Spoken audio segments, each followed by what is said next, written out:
coming up now. I'm excited for this one. All right. You want to, if you smell something good, it might be the flowers in the air because we've got the Bouqs. All right. Here we go.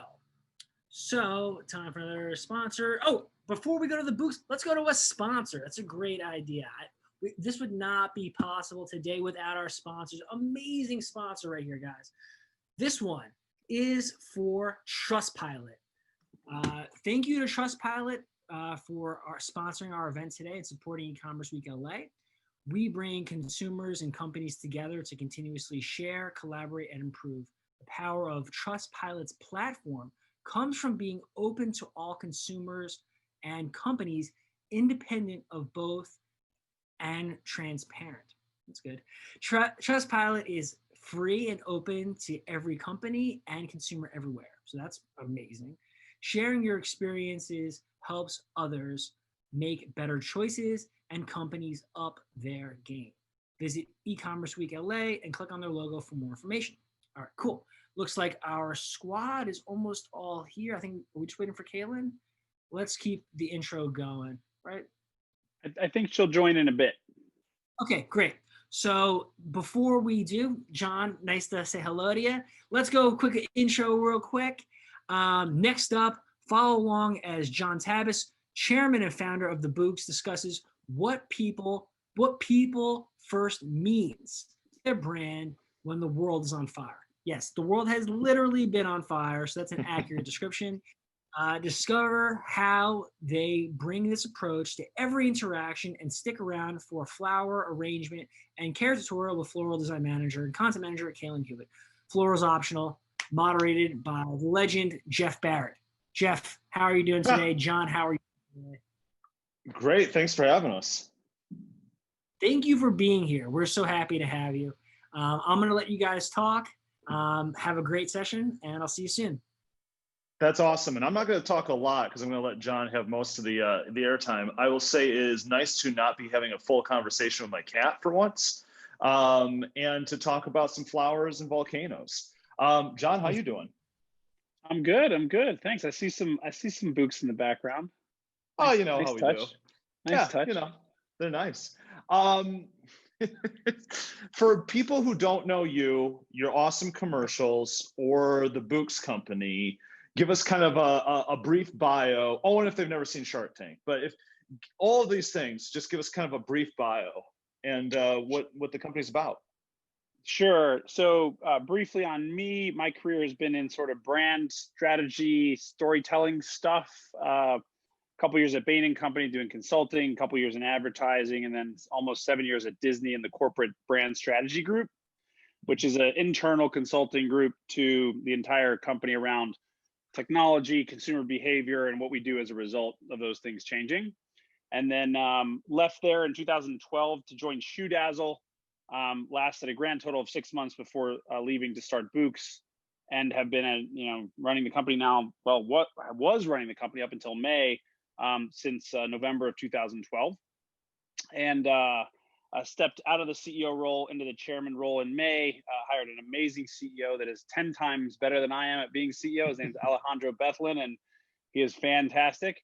And so our thesis on the business is to use data and technology to shrink the supply chain. One of the primary complaints that the customers have around flowers, well, two, I guess, are I ordered something and that's not what showed up, and they don't last very long. And especially when you spend, call it $70 to $100, having something last a couple of days isn't great. And so we deploy technology at farms around the world. We work with about 140 farms on 3 continents. And what we do is enable them to ship directly to the end customer, or through a supply chain that we've built, depending on sort of where the flowers are coming from and going to. And so those farms grow 2 billion stems of flowers per year. We deliver to all 50 states on a subscription. We do it at $36 flat, which is a price that no one can touch. And we've been doing a good job. It's a great company doing great things in the world when the world is in some ways an ugly place. Yeah, I mean, it allows you some flexibility, right? Because if you're at a standard price point, then you're kicking more back to those distributors. You've taken some of that supply chain out, so that leaves less variables. And I'm assuming, during COVID and working remotely and all that impact on your business, having a smaller supply chain probably helped, at least in some ways. Yeah, the real key thing in COVID was it's a distributed supply chain. There's not like a single point of failure in our supply chain. If shipping goes down out of one farm, then that volume moves to another farm. If it goes down in the US, then we move it to South America. If it goes down in South America, then move it to Africa. Whatever is needed to kind of satisfy the customer's needs. The other part is, Floral is in some ways protected, or floral farming is protected from the pandemic, because flower farms tend to be not where people live, right? They're out there. They Right. tend to be really huge and outdoors, so people can easily social distance. And a lot of people wore masks anyway, because there's a lot of dust, pollen, debris, on a flower farm. And so there wasn't like a lot of needed operational changes in the flower farming world, but we don't own or operate any farms. Our role is technology and marketing to really bring the customer and the farmer together. From an internal standpoint, then, what was it like doing Mother's Day remotely? It was a challenge. We kind of went maybe about 7 or 8 days before California and LA officially shut down. We went to full remote I remember so naively thinking at the time, like, 2-3 weeks, we'll be fine, and then we'll be back in the office. I left all my desk as it was, and I didn't bring anything home. I thought, it'll be so short term, and here we are now, 7 months later, and we're still cranking from the bedroom. But the team really rallied. I think what was really impressive to me was, at a time when the world was challenging and is challenging, our company, our team members didn't go first to what's in it for me. They went first to how can we help? And it's a real testament to the people that we've recruited and the mission that we have. But the orientation was really around what can we do to make sure that we are helping others in this time. And so the team really rallied. To be honest, it was the best Mother's Day holiday we had in the history of the company. And really not close on every metric: quality, on-time delivery, customer satisfaction, volume, awesome. all the financial metrics. And I think it's really that the team really felt the mission in a way that was very visceral, because so many people were hurting and are kept from their loved ones in a way that is, more so than, at a typical holiday. So Mother's Day was really well executed. Good. Yeah. And it's a combination of, having a strong community, having, a good mission, and then also obviously people being a little bit more remote. I'm assuming having, the need to send flowers a little bit more. By the way, the whole planning for only a couple weeks being away from work thing, I can hit so close to home, because I bought one of those dumb Tower 200s for my bedroom as a workout machine, and I was like, oh, I won't need anything else. And then 2 months later, I'm driving to Indiana to go find waves. So it's been a whole thing. From a community standpoint, kind of tell me a little bit about the customer, the team, some of the initiatives you've been doing over the past year to kind of, it's been a tough year in a lot of ways, but tell me kind of the things you've been doing, campaigns and otherwise. Yeah, so early on, call it April, what we saw was sort of like you alluded to, people were not traveling to visit family anymore, right? People weren't going to the birthday parties, they weren't going to the anniversary parties, they weren't visiting as much. And so demand for flowers, if anything, went up, right? And so we were one of those businesses that, physically was distanced. We were all working from home and our farms are far away. And then we didn't see this massive, fallout in demand. And so our immediate thought then was, how do we help? And I think, the two places where we've dug in most, the very early one we did was a program we called 1,000 Thank Yous, where we just went on social media and said, tell us about a frontline healthcare worker, a nurse, a doctor, an administrator, whomever it might be. And some folks nominated folks working in grocery stores or folks, janitors or whatever it might be, that were still out doing their jobs because they were deemed, necessary. And we just said, nominate anyone you want and we'll send them a bouquet. So we did that 1,000 times in about a week. And it was really inspiring. I can't remember how many nominations we got, probably got 5,000-6,000 nominations in 5 or 6 days. And it's just as a way to say thanks to all those people, keeping us safe. And this was at the peak, back when PPE was not happening, 20-hour shifts, mask lines where people were bleeding from wearing masks, for 48 hours straight. And so we just thought it was a way for us to show those folks a little bit of love and appreciation, because we all very much appreciate it, as we got to stay safe in our homes while executing our jobs. And so that was sort of the first thing that came to mind. And then as we got into the George Floyd situation, his death, the resulting protests, in talking to both our employees and the community, we wanted to get involved there as well. And so externally, we engaged with Campaign Zero, which is a anti-police brutality effort, a nonprofit, and the goal is to end police brutality for all people. And they use data to support it, and it's very analytically driven. And our team, being a bunch of performance marketers and sort of left brain, right brain people, we really identify with this idea of this cause being so noble, but also backed up in hard data and numbers to help them make a difference. And then we have a number of initiatives that we're working on internally as well around, racial equality, justice, and equity. And those are more internal to the company to make sure that we're continuing to do the work. We didn't want to just sort of give a donation and then say, okay, this is solved, we're moving on. And so we're really building, ongoing, consistent cultural sort of, what's the right word, linchpins for the company, where we continue to make this a priority, day in and day out.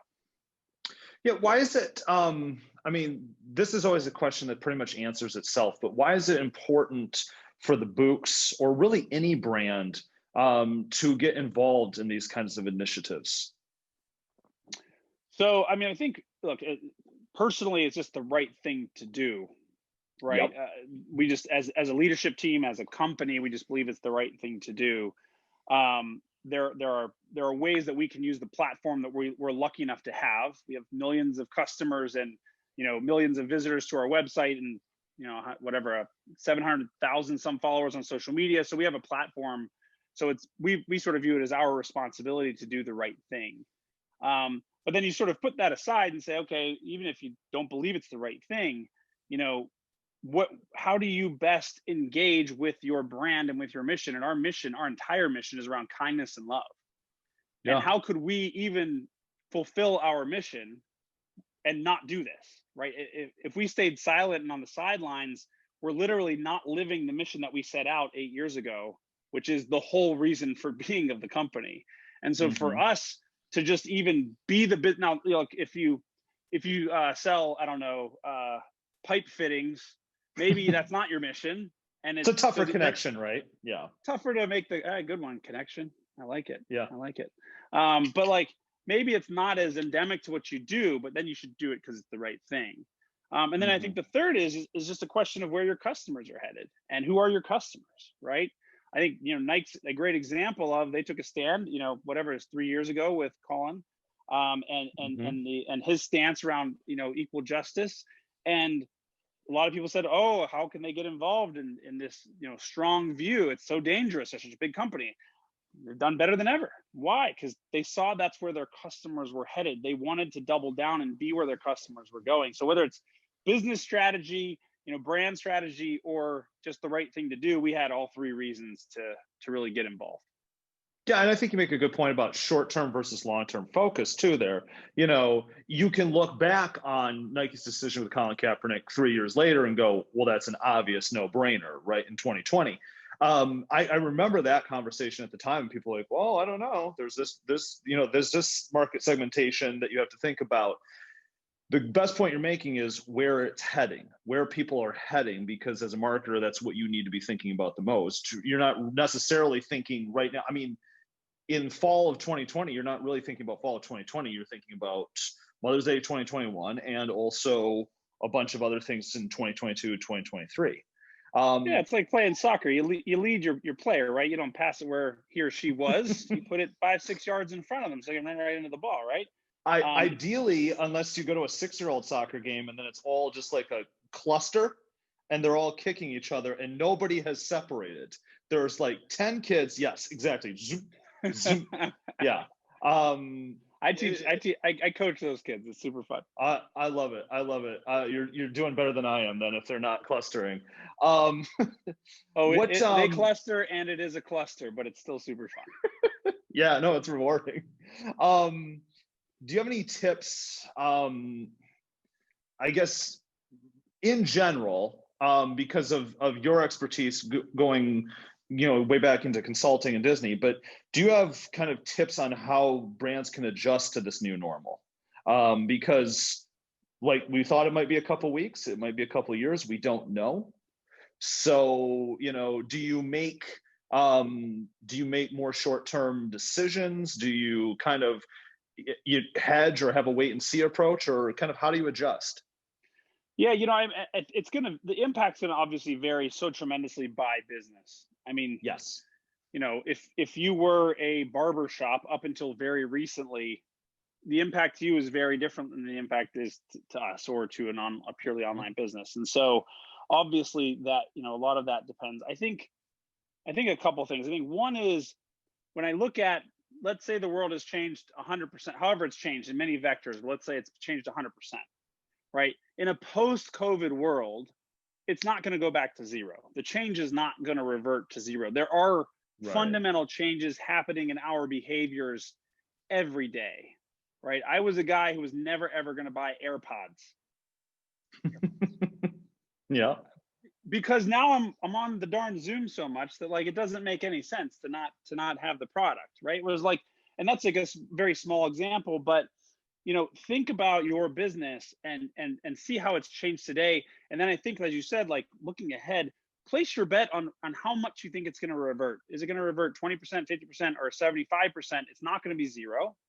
And try to understand which pieces aren't going to change, and therefore how you take advantage of / better serve your customers with that change, being the result.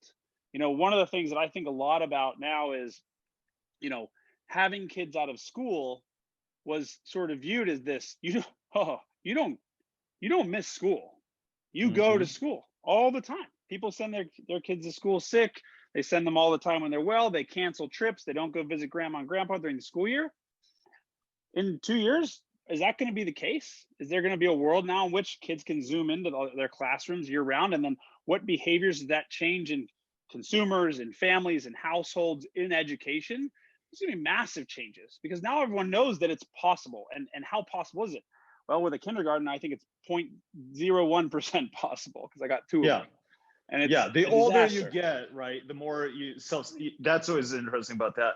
Yeah, I mean, you have kids that can use Canvas, they can use all kinds of different tools, so they can do that. The bigger impact that you were kind of alluding to is that only changes as much as the flexibility of the workplace changes too, because there still needs to, like, if the kid can't be home because the parent isn't home, all of those things. The interesting thing too about reverting back, right? Behavioral psychology will tell you that when it's doable, people will seek interaction, right? So those kinds of bar, restaurant, those type of experiences, those will they'll pop back maybe in different ways. What I think is interesting is the acceleration of your industry, or specific to, direct to consumer or consumer online businesses, where I think it's probably accelerated the pace of someone going, oh, yeah, I could just get that online. I could find that on Instagram at 11:30 p.m. Or even just the base behavior of kids on screens, right? We were taught for, an hour a day. My kids are plowing through that in a third of a Zoom school day, right? And that is going to change perceptions about what is acceptable and what's not acceptable, and how much time is okay versus optimal. There's no way that we come out of this and in a decade everyone thinks the same. Oh yeah, an hour a day. That's what it is. It's just, there's no chance of that happening. And so I think for businesses, whether they're positively impacted, neutral, or negative, understanding what is the behavioral changes that are possible as a result of this, how much of that sticks versus how much not, and then making plans again for 9-12 months out and being ready for. I think you're right. Look, when it's officially over, every concert, every restaurant, every bar, it's going to be like St. Patrick's Day for 4 weeks. It's going to be even the bad ones. I will go to even the bad concerts. Yes. The worst. What would be the worst concert that you could imagine and that you would be attending? It's probably Kid Rock. That's a Michigan joke. There you go. My it's like, name is Kid. I would still have to think about it though. I would go in a heartbeat. I would happily be amongst the crowd of people listening to music. I kind of don't care what it is. I'm kind of with you on that one. And if anybody knows me well enough to know, if I'm willing to go to a Kid Rock concert, I have jumped the shark. Are there any other, a little bit back to more like CSR focused stuff too, and talking about, yes, there are some businesses that don't fit or connect, as well to a cause. Yours is obviously built into that. But I mean, I think somebody also, you have to kind of make a step from the actual product to more of the brand goal, which is kindness, right? So, should brands be thinking a little bit more about kind of the end result of what they do rather than just the product? Well, I think that was true prior to COVID for sure. I think the least defensible, least valuable businesses sell stuff, right? The most defensible, most valuable businesses build relationships with customers beyond the transaction. And that's all we did at the Walt Disney Company, right? If you think about what the role that the brand Disney plays in families' lives, and like that, if you like think about your childhood or your family's childhood, or your kid's childhood, or whatever, whoever's it might be, and you think about the castle with Tinkerbell flying over and the magic and the music that wells up. I know that out of the 141 people on right now, 138 of them are getting some kind of feeling of nostalgia and like, oh yeah, I remember that. I know what that means. That is love beyond a transaction, right? That's not buying a Mickey Mouse toy. It has almost nothing to do with that, right? The brand relationship is so much more. And so I don't care what you sell. If you're a service business, if you're selling entertainment media, if you're selling flowers, whatever your business is, finding that sweet spot and building that relationship beyond the transaction is the way to building brand value. And again, if you look at sort of the goodwill line on the most valuable public companies in the world, it's a big chunk, and it's this unidentifiable customer relationship that exists. It's why the brand is worth something more than just the sum of the sales. And that leads itself to profitability, it leads itself to growth, it leads itself to better recruiting, all these things. So if you're selling forks, I think you really got to be finding a way to have it be more than selling forks. And those that can do that well will win their disproportionate share of the market. Right, you're bringing family together, you're feeding everyone. You can start to go down the line on that. We've probably got a few minutes for questions if anybody has something good or bad, just like concerts. They're all fun. If anybody has the equivalent of a Kid Rock question, fire away. I've started a monster.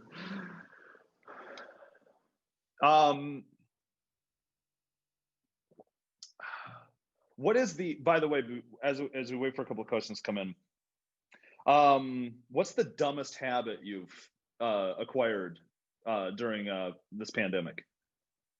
The dumbest habit? I mean, the thing that is most ridiculous is that I've just for some reason decided to not cut my hair. So I got a haircut. I did that. And then I finally got one. Yeah, I got it February of this year. I got a haircut, and that was the last time. And now, I mean, you can't. I'm hiding it behind this hat. But I've for some reason decided I'm going to go a full year, and it's really annoying. It is not my preferred way of existing, but for some reason I've made this commitment to myself. So I have a pact with my hair to not cut it until February of 2021. It makes no sense. So like some of my work is in like banking and finance. So I had to like keep it right and keep it tight here. So I just kept growing it back and like doing this like weird mullet thing since February. And then I cut it like 2 weeks ago. So now I'm disappointed. We could have had this whole thing. Haircuts February. The question came in. What do you think is the biggest differentiator from your competitors? Which is the question that came in, but I'll add to that. I'm probably sure you kind of had that in mind as you entered the industry. Yeah. So our biggest differentiator today is the supply chain. Mhm. If you order Yeah. from us, 99 point some percent of the time, it's not 100%, and there's a lot of reasons why, but 99 point some percent of the time, I can tell you exactly which farm a given stem was grown on any given bouquet. You pointed order number 7,433,000. I know exactly where it came from. And the industry cannot do that because the industry is built around the supply chain that has multiple layers. The customer may care about that. They may not care about that. We care about that because it means we can hold our farms accountable for a level of sustainability and just general labor practices that we feel good about. It also means that we can hold them accountable for freshness and for accuracy, which again are the two biggest complaints in the industry. And so that's the thing that separates us most today. At the very beginning, what we saw was a whole bunch of problems, but we didn't know which ones mattered the most to the customer. We saw issues with design, with pricing, with selection. There was too many options at too many prices. There was, 1,300 SKUs to choose from. You're kind of like, I just need something for my mom's birthday. Like, I don't need that. So It's we the Cheesecake came Factory problem, right? exactly, too many Yeah. options. And so we came out with an idea that we said, let's just list all the problems and do the opposite. So there were 1,300 options. We're going to give you 40. There's a bunch of different price points. We're going to give you one. We came out one price, $40 flat, everything. There was no shipping charges, no other sizes, no vases, $40 flat. As simple as you could possibly get to be as differentiated as possible. We had this fully integrated supply chain. There was no supply chain. We had a brand that we thought was cool and hip. There were no brands. We talked a lot about our design capabilities because we were vertically integrated. We could design something and actually deliver that thing. So we started off with all those things. Over time, we started, let's say there were 10 things. We just took one away. We said, okay, our customers keep asking us for more sizes. We're going to take away the one price thing. We're going to go from just $40 to 40 and 50. And so now you can double the blooms for $10 more. Today, it's like double the blooms for $14 more or something, inflation.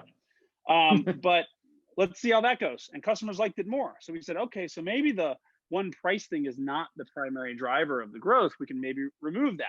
And then people kept asking for vases. We're like, okay, vases, $10 for a vase. People liked it more. So the simplicity part is still there relative to some of our competitors who will try to get you to buy like 17 things along the way. But relative to what it was at the beginning is much less important. I think the design piece, the sort of curated design piece, which Kaylyn, thank the Lord for Kaylyn. She designs our catalog in partnership with our farmers. She's an amazing talent. We're so lucky to have her. But her and her team create on-trend seasonal designs, year round, which no one else really does. And then the simplicity piece is a little bit there, but not as much. The best place to find it is in subscriptions, which is $36 flat, free delivery, skip, cancel anytime. But it's sort of the closest to that original experience if you're looking for that. But it's not the front and center anymore. And we have probably 130 options on the site instead of 40. And so we've over time just experimented with what do people really care about, what's going to satisfy the customer and make the business better. And we've pulled back on those different pieces. Nice. We got about 1 minute before we get into that floral workshop, but are there any things that you're working on here in the next few months that you can share or hint at? Yeah, so I mean, we announced it in January when we announced our last fundraise, a $30 million fundraise back at the beginning of the year. Our core sort of focus going forward is international and expanding the brand. And so what I mean by that is we're primarily known for bouquets. We're the Bouqs, and that's what we do. And we love doing that. But we believe that we can play sort of across the entire industry, which means retail and weddings and events and corporate and funerals and all the places where flowers, flower crowns, prom, whatever it is, we want to be there because this mission doesn't have to be contained to just a floral bouquet. And so the expansion of the business is really kind of the biggest thing that we have going on right now. And thank the Lord for Alejandro Bethlin for coming in and taking that on because it's a big challenge. I mean, we're changing our organizational structure. We're hiring a ton of people. And so we're in growth mode. The international piece, slowed down a bit by COVID. No one's hopping on a 14-hour flight to Asia right now for safety's sake. And so we're still doing the planning, but less of the execution and a little bit slower than we planned on, but that's still absolutely part of the roadmap. No, that's really cool. I mean, to tie it to, oh, go ahead. I was just saying, and we're hiring like crazy. So if anybody out there is looking for jobs, find us at, bouqs.com/careers. Find our job post. I want to say we have eight roles open right now, and there's always more coming. So feel free to check them out. Awesome. Well, that's awesome plug. We got it in time, which is great. John, thank you so much for this. This was just fun. Super fun. And Kaylyn is the bomb. She's going to help us out and take us through some floral design. So excited to watch her work her magic. Awesome. Yeah, I can't wait either. We'll probably ramble until it's time for that. The other thing I just wanted to point out that was really cool is, like, you talk about, you get into the business with the simplicity, right? And you talk about how you want to kind of just do one or two things, right? But over time, you realize there's other things to do. And I think that's probably similar to you backing into a chairman role, realizing, hey, these are the things that I'm super great at. But when we start getting to, you probably didn't, just like I didn't get into starting a business to start doing accounting or organizational stuff. So I think that's a good mindset to have for a lot of people who are, creating businesses too. Yeah, I mean, look, I think it's not for just the founders; it's for everyone in the organization. There is very, very rarely any one person who's perfect for a given role for the entire life of a company, right? Like, and it used to happen often. Call it sort of in like my dad's generation, people would sign up with a company, they'd be there for 40 years, and then that would be that. But that was suboptimal for the person and for the company. It's just that it was the way it's the way it was. Right. And so, our companies are ever changing. When you're a 5-person startup, you're very different than 15. You're very different than 50, which is very different than 150. And that's kind of where we're headed. And so understanding what you love to do, where you're best, what you want to do, what fits into your lifestyle, like all of these things are important questions. And whether you're the founder, the VP of something, or a manager or an entry-level person, all those questions still come to bear. And the company is going to change every year. Maybe in a case of a startup, every 3 to 6 months, and you're going to change, right? What you love and what you want to do is going to change. When I first started out, all I wanted to do was work at a blue chip consumer brand. And I spent 7 years doing it at Disney. In year 5.5, I was like, that's not what I want to do anymore, right? And that's okay. Like we can drive our paths in a way that's best for our constituents and for ourselves. Yeah, we evolve, we grow our hair out, we go to Kid Rock concerts, we change. So if Kaylyn's ready, let's do that. If not, we'll just keep having fun. I think Kaylyn's ready. There she is. Looking fabulous as always, Kaylyn. How are you guys? Good. Kaylyn's rocking it at HQ. I am. It's like a house party here today. It's really lively. We're having a good time. Doing some photography and some video stuff.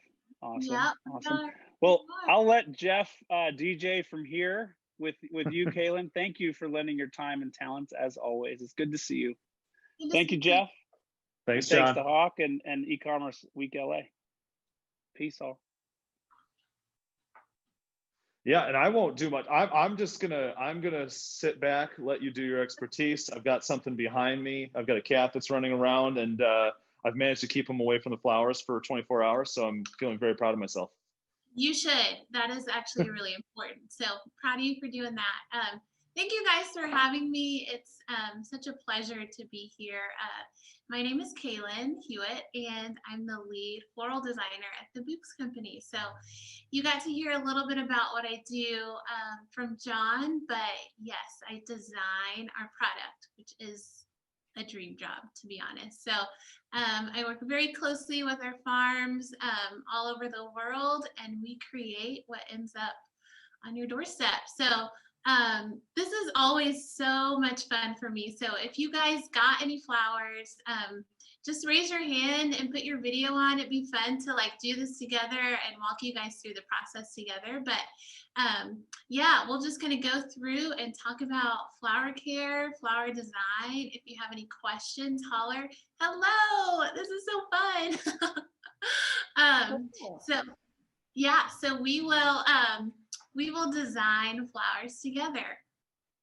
I love this. I love that you guys are all hopping on. This is great. Okay, so I have glowing with me. I'm looking and I'm seeing that a lot of you guys have glowing as well. So this is one of my absolute favorite bouquets to design with. It's one of our mixed bouquets, which means that it has multiple varieties in it. So we have 2 different types of bouquets on our website in addition to plants. But we have single focals, which would be like a bouquet of all tulips. So it could be a different variety of tulips, but it's all the same type of flower. Glowing is what is considered a mixed bouquet, meaning it has all different types of flowers in it. So today we're going to be working with some roses and some pit and some snapdragons, so all sorts of fun stuff. And if you guys want to take notes, and if this is something, I know we're all looking for like new quarantine COVID activities, I would highly recommend, because these are principles that you can just use for any bouquet or any design, and so it makes just arranging a lot easier and more fun. So the first thing that you always want to do after you've unpacked your bouquet actually is hydrate. So I always suggest your flowers could be coming from a really long way, depending on where you are and depending on what you've ordered. So what you want to do is just hydrate them, put them in water for a little bit. If you get a vase, you can even just fill this up, give it a fresh cut, and just put it in water in the sleeve. And just let it drink for, an hour, 2 hours, 3 hours. You could do 24 hours if you wanted. But you just really want to get it hydrated and not stress your flowers out even more. They have traveled. And then second, when you are ready to start arranging, what I find is most helpful is just to separate all of your stems out. So I see Ashley Scorpio in here doing that. That's amazing. So you'll just go ahead and start separating out all of your flowers. So what I've done here is just group all of my roses together, and then all my pit together, and then y'all can see on this side my mums, and then the hydrangea and the lilies. So depending on what you got, just go ahead and split out the ingredients by type. So I'll let you guys go ahead and do that. Does anyone have any initial questions while we're all getting ourselves organized? What are these called? Who was that? Ashley, those are hydrangeas. Okay. Yeah, those are big, juicy, beautiful hydrangeas. And are these the snapdragons? Those are the snapdragons, yes. You're doing great, wow, fast learner. Awesome. Okay, so while y'all are doing that, I will go ahead and just start by adding in our greenery. So a greenery is just today we have pit. So a greenery in a design is just anything that's the leaf element. So that would be the thing in our mixed bouquets. If you have a single focal, chances are it's not going to have some sort of greenery element, but in most cases, our bouquets will have some sort of like leafy green. So you want to start with those, because adding those in first create like a base for your arrangement. So what I see is, and what people struggle with the most is actually number 1 is cutting, and number 2 is adding things in the wrong order, right? It just makes it harder. So what you want to do is start off with your greenery, and then you'll take off any leaf that's going to fall below the water line. So this one may or may not. I'm just going to go ahead and take it off just for presentation's sake. But what you'll do is just use your clippers. And if you're going to do this, if you're going to be in it, if you're going to have this as a hobby, get some clippers. Don't use your kids' craft scissors. Don't use your kitchen shears. Just don't. Just go to Home Depot, get you some $9 clippers, and your flowers, I promise, will last longer. So yeah, go ahead and cut off these stems. And then what you'll do is, if y'all can see this, you're gonna cut at a 45-degree angle. So can y'all see that? That cut right there? And you see how we have that slant? That is so crucial. There's so many things, and I will holler at the things that are the most crucial. First, no greenery in the water, nothing in the water, just water. Second, cutting at this angle really, really, really, really, really helps your flowers last longer. You're already getting, if you're getting our flowers, you're already getting flowers that are gonna last much, much, much longer than any others because they're coming directly from farms. In addition to extending their flower life or their vase life, if you cut them at this angle, they can drink much better and therefore stay hydrated and stay alive longer. And so what you don't want is this like blunt cut, which is what people do, right? And then you have the bottom of the vase, and then you just have it flush with the bottom of the vase, and then there's no water going in. That's not what we want. So cut at a 45-degree angle, and then just start adding in all of your greenery stems. I'm gonna cruise through here and see how you guys are doing. Nice. Everyone's, yeah, good. Love it, Ashley. Those are great cuts. Awesome. I can definitely see why you would recommend shears, because regular shears don't work as well. They don't. And to be honest, what they also do is they crush the stems in most cases. So maybe not always something with a hardier stem like a greenery, or probably with these hydrangeas, you're going to have trouble getting through the stem. But with more delicate flowers with delicate stems, it crushes them and then they can't drink any water. So it's just like, you want your flowers to last, get some $9 clippers. All right. And remember what drawer you leave them in too. And remember what drawer you leave them in. That's important. So yeah, I'm just kind of adding in my greenery. Benjamin, I see you have added in your, hey, you're doing great. What you did, and I love this, is alternating between sides. They're probably going to just fall naturally, but we want to try to keep it as balanced as possible when we're adding in our greens, because we just want to create like this little nest, right, for everything else to fall in. Jeff, looking great, looking good. I did it like one of those, like one of those cooking segments where they already put one in the oven. Yeah. So the TV magic. Yeah, they're like, well, this meatloaf takes 4 hours, but here's one that's already done. Yeah, it looks great. It looks really good. I have a question.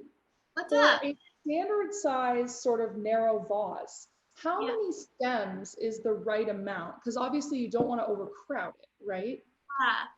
Yeah, so I don't know how many you guys ordered, but I'm working with a deluxe today. You ordered quite a bit. I think you have a grand there. So you probably have 3 bunches. I'm working with 2 because my mason vase is a little bit smaller. And I find that that's a good amount if you want to put everything in one vase. I always like to have smaller vases. So for me, especially, I'm putting a lot of things like on a table. Yeah, that's perfect. I'll get a grand, and so that I can have more arrangements essentially. But our deluxe stems are usually around like 30 stems to 40, and that's a really, really, really hefty arrangement. So yeah, that answers your question.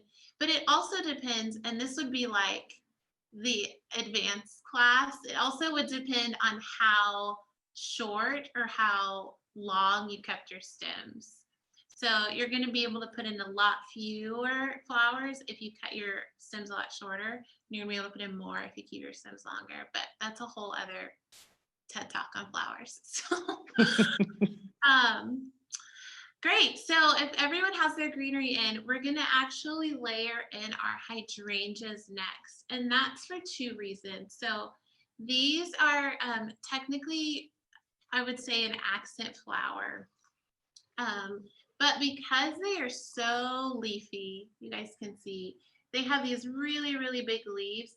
I'm adding these in now because what I don't want to happen is to add in some of our smaller flowers first and then try to force in these hydrangeas, and they end up covering, you know, their leaves are covering everything that I've already put in. So by adding these in now, you know, just it'll be more balanced. You'll be able to see everything better, and it's just a lot easier to add them in now. So go ahead, guys, and start cutting. Remember, 45-degree angle, and I always like to cut off to start about 1 inch. That's usually pretty safe. And then you can always, if it's not where you want it, you can take it out and cut it again. There's no like, you can only cut once. You can cut multiple times if you need to. So go ahead and add those in.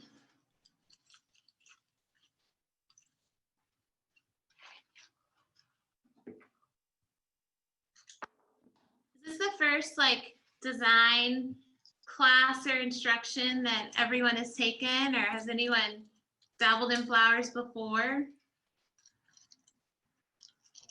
No, this is actually definitely did. a first. Yeah. I did the flowers. I did the flowers for my first wedding. So it's been about Nice. 15 years ago. That's awesome. I get asked all the time if I'm going to do flowers for my wedding, and I'm like, no. I will not. Yeah, no, I get that. Like, there's certain things where you're like, no, I don't want to focus on that. Be like if somebody's like, hey, Jeff, do you want to tweet during your wedding? No, Yeah. no, I don't want to do that. Yeah. That sounds terrible. Yeah. If I just wanted a few, then I would be like, yeah, sure. But I literally would have hand out like allergy packets to people as they walk in. That's how many flowers I want at my wedding. It's like, I probably won't have time to do that many. Cool. Okay, does everyone have their hydrangea in? Yeah. Yeah, awesome. All right, so you guys can see it's getting really, really full. That's one thing that I love about glowing, is how like full and luscious it gets really, really quickly. All right, so then I mentioned that this is hydrangeas, you can see me, is an accent flower. Typically the order that I go in is greenery and then a texture. So in this design, our texture are these mums, you guys can see. So this is something that is not quite like a full bloom. There you go. Not quite like a full bloom, but it's not like a leafy element. And these also could probably fall into the accent flower arena. We have a lot of like flowers that, you know, have 1 foot in one category and 1 foot in the other. But I like to add these sort of elements in after the greenery too, just to kind of like mimic what's going on with that greenery. And it's, again, like, may not make sense now, but if you do this again with another arrangement, I think it'll make sense about why we add things in at a certain time. So yeah, go ahead and take your mums. I'm gonna cruise and see if anyone else has any other ingredients. It looks like we mostly all got glowing, which I love. Awesome. Okay, yeah, go ahead and add in these. And yeah, again, and Kaylyn, yeah. I was gonna say, as you're adding those, you know, for people, you know, maybe this is the advanced class, but when they're you know, just kind of randomly perusing flower, you know, arrangements, or kind of thinking about trying to do their own someday, you know, what do you generally look for and want to kind of put together? Yeah, so for me, what I always look for is specialty and ingredients. And so that's something that I love about us, is that we have everything for everyone. We have something for everyone, right? Like, if you want roses, we have roses. If you have lilies, we have lilies. So for me, I'm always like, what do I want in my house this week? Okay, lilies, cool, let's cruise to the lily catalog and see like, you know, what I'm looking for. And then it's always like color for me a second, because that really, really matters to me. Yeah. And that's all searchable? Do what? And that's all searchable on the website, Yeah, right? yeah. So you can go in and be like, I, you know, want lilies. And so you can go to a lily catalog, or my absolute favorite catalog is the succulent catalog. So you can go and look at our bouqs that actually have succulents in them that you can replant. So those are amazing. So if you're looking for something that can live long after your flowers, that I would suggest any of those bouqs, because you can replant those. So a lot of it is subjective. For me, honestly, I think anything that you choose is going to be beautiful. It's just like kind of learning the fundamentals of how to put them in a vase. So. Nice. And succulents are good too, because like half of my Bumble profile is just built on me saying I can keep a succulent alive. Nice. So, good. Yeah, you got to do it. When Valentine's Day rolls around, you should like have a whole little photo shoot with some of our flowers and get like, I don't know, get that Bumble profile to the next level. Right.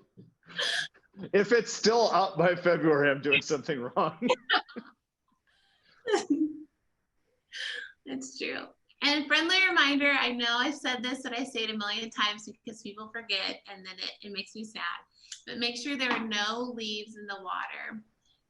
So what that means is if any leaves are falling below the water line, which means just like steeping in that base water, it's actually creating bacteria in the water that will then kill your flowers. And so that's why I'm just so hardcore about that, because I want you guys to enjoy these as long as possible. And to do that, you need to make sure your flowers are drinking clean, fresh water. All right, any other questions? Well, I'm still adding in my notes. I have a question about the water. How often do you suggest changing the water out to keep the flowers healthy and vibrant? Yeah, that's a great question. So a great rule of thumb is every 2 days.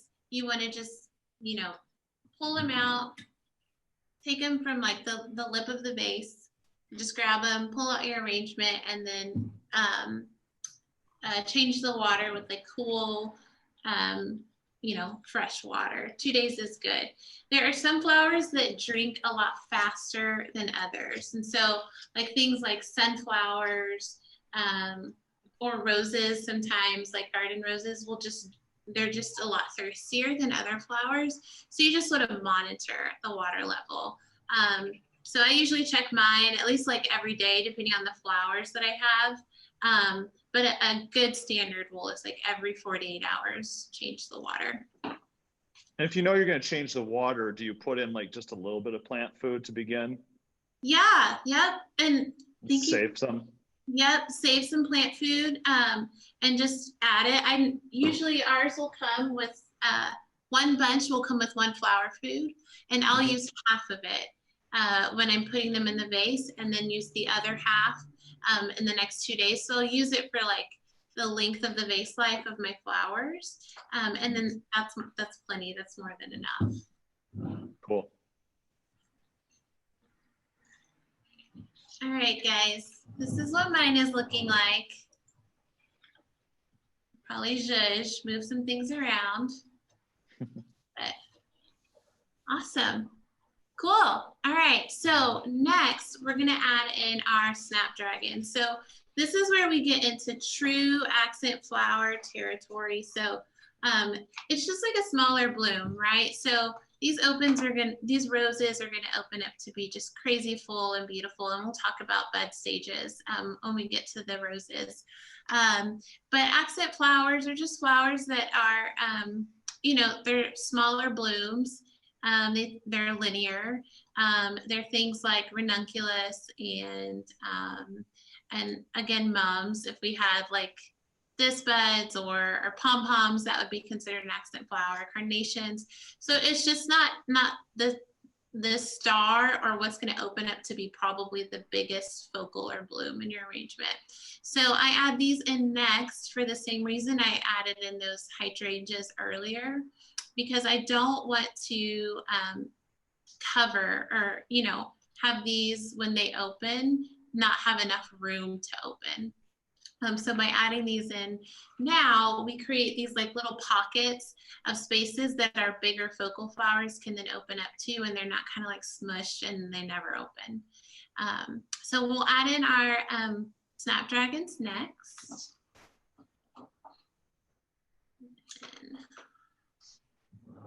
Another thing I love about this one is that there's so many different types of flowers in this and glowing. Like, if this is one where you're like, I don't know what, you know, my mom likes or like my husband likes or whoever, like this one has like, they're bound to like something in this arrangement. What are some of the other popular arrangements that people tend to get? So Never Desert You is a big one. That's one with the succulent in it. So lots, you know, succulents plants are for sure trending. So people are kind of looking for a little something special. We also have one called Magnetic, and that is a big one for us. Because for the same reason, I think for glowing, it just has a lot of varieties in it. And so if you're not sure what the person likes, it's just like a really fun, it's super bright, which I really like, you know, design that people gravitate towards. We just launched Fall, which is one of my favorite seasons to design just because of the color palettes. And so those have been really exciting for our customers too. Like those deep oranges, red, orchard for sure is like a runaway favorite every season. So yeah, those are just a few. Is there a good, like a go-to flower arrangement for like congratulations? Would you say there's like a special type? I know like yellow roses or friendship, and red is obviously romance, but what about congrats? Congratulations. Let's see. I would probably do something. We have a bouqs that's technically in our birthday catalog, but they're these like really bright, fun ranunculus, and they're called Celebration. And so I would actually send that. It's really fun. They look like funfetti almost, and it's like really bright and happy and celebratory. So anything from our new like birthday collection, I feel like it'll for that. Loving all the plants, Jeff. Thank you. I'm just going to keep surrounding myself with plants so you can't even see me. This is my new goal.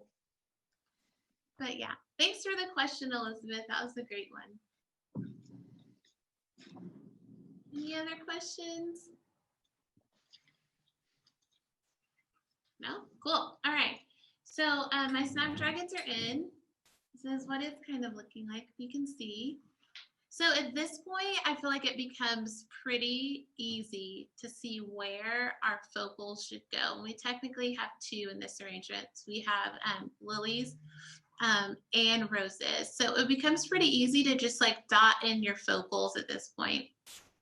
This would not happen if we added things in like, you know, snapdragon here, mum here, hydrangea here. It just gets really convoluted and just really hard to like actually have a design. You get flowers in a vase, which is amazing, like always. There's nothing wrong with that. But if you're looking for that like really like design element, that really pretty arrangement, like talking point with your friends, like that's really how you get that and the intention in your vase. So we're gonna go ahead and just add in these roses and these lilies.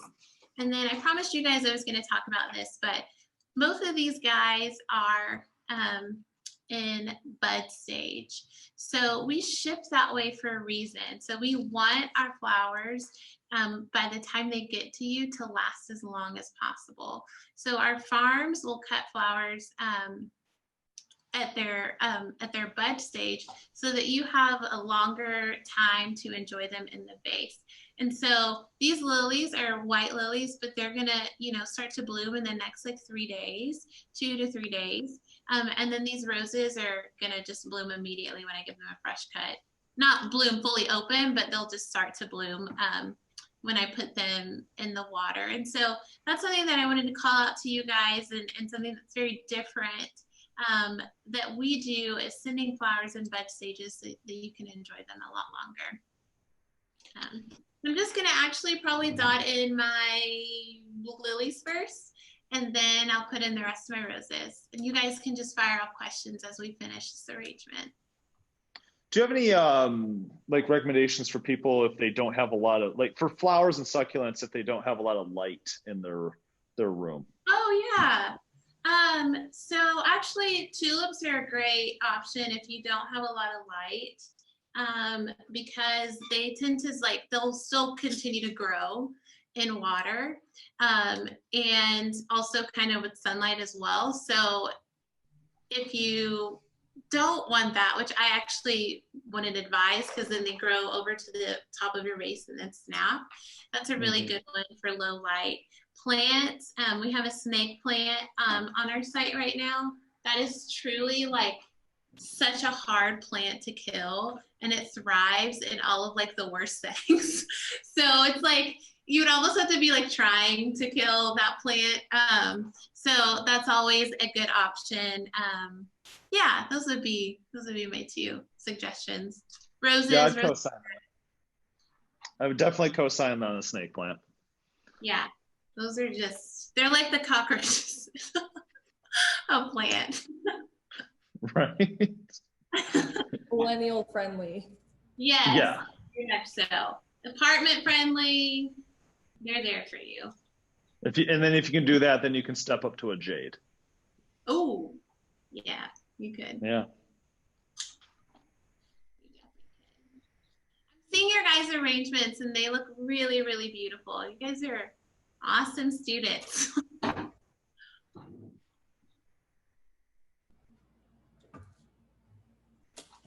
right. Any final questions?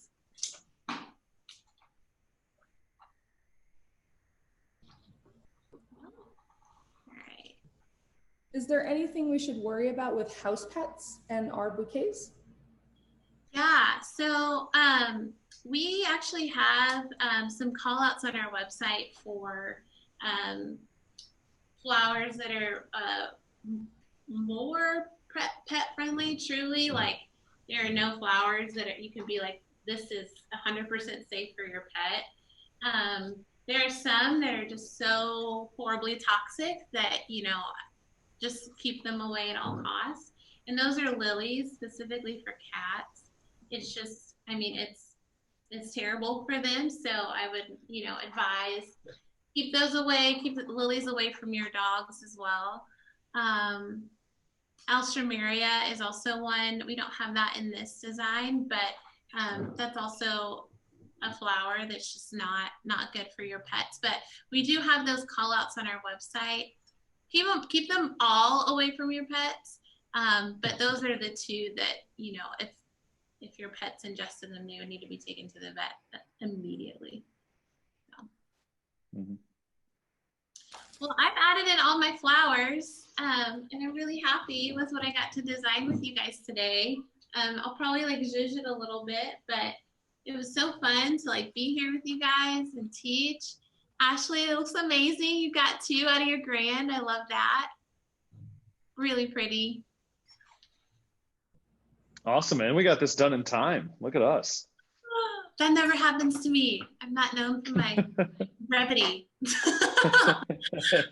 Me neither.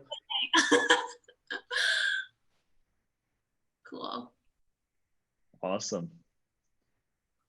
I don't know what's coming on after us because I never read the emails. Oh man. For anyone I'm sure watching, somebody's happy. these bouquets are just so incredibly fragrant. Even the mums are just, it's amazing. I know.